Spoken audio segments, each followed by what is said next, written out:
MovieWeb. Yes. TV Web, too. That's not real, is it? Right, No. we are. I just called in, I heard know. you were here, Yeah. decided to come and check it out, said, hey, MovieWeb, not real.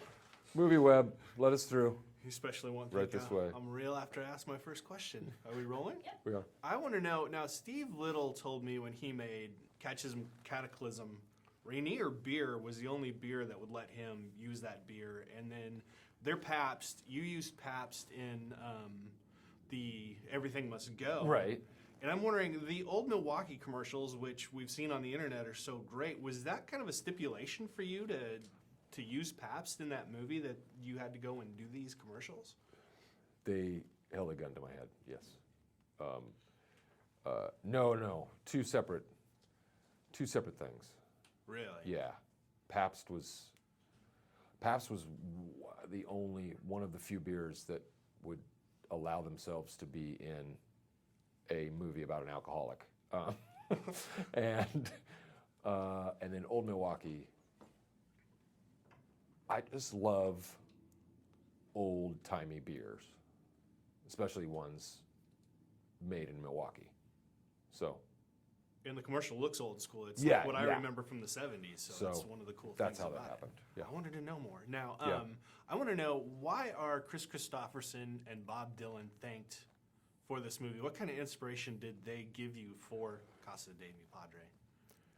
Well, that's more of a question for our director, Matt Piedmont. But Chris Christopherson is thanked specifically because that's his voice at the beginning of the movie, Okay.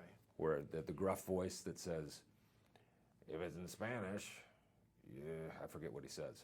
But, by the way, did you like that Chris Christopherson impersonation? I did like it. thank Yes. you. Big And fan. then Dylan, Matt must have used something. I didn't know Dylan was thanked Oh, well. in the movie. So Well, there you thank go. you. Thank you for. Now I'm letting Yeah. you in on a little secret. Yeah, yeah. So I'm not sure. You're not sure. No. Now, Diego was telling me that as far as improvisation goes, I mean, you're the master, but here you have to use your body, and you can't really use the language. So, I mean, did No. you feel like Michael Jordan, with the flu here? Well, thank you for that. I never feel like Michael Jordan.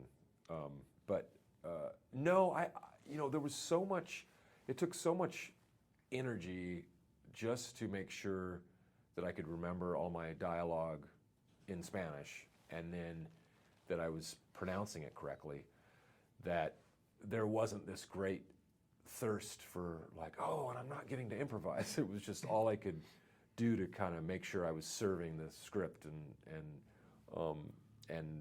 my fellow cast, the correct way. So I found moments that were physical moments and, reactions and things like that to kind of find my way with that.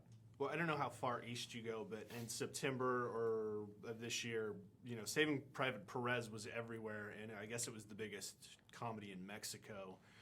How did you see that film, and did you look to it? Because I mean, it came out in Mexico while you guys were filming this. I'm wondering. I don't even know what movie. What's it called? Saving Private Perez. I mean, if you no. go just down Cesar Chavez, the billboards were everywhere, and I'm wondering if you kind of looked for that, like No. as inspiration for what you guys were doing, because there's kind of a similar vibe there. Not at all. No, I'm not even familiar, obviously, with my reaction of that project. So you're like, I don't pay attention to the Mexican movie scene at all. Yeah, so no, this was just just an idea I'd had for a long time, and it just kind of came together when it came together, and